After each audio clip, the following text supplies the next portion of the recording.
magluluto tayo ng pulpog or warek-warek sa Ilocano. Ayan yung mga tenga, laman. Ito may utak talaga. Pinakuluan ko yan. Tapos mayroong atay. Yan. Ihawin lang natin. Pero gusto ko yung may apoy para mag-darken ka agad kasi napakuluan ko naman na yan eh. Ayan yung parang smoky flavor niya eh. Ayan. Naihaw natin. Sunod natin yung liver. Yan, siyempre hindi ko pinakuluan yan.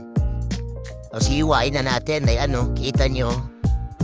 Tapos lagyan natin ng sibuyas o laso na sa Ilocano. Yan yung brain. Lagyan natin ng pamintang durog. Okay, ito yung kalamansi.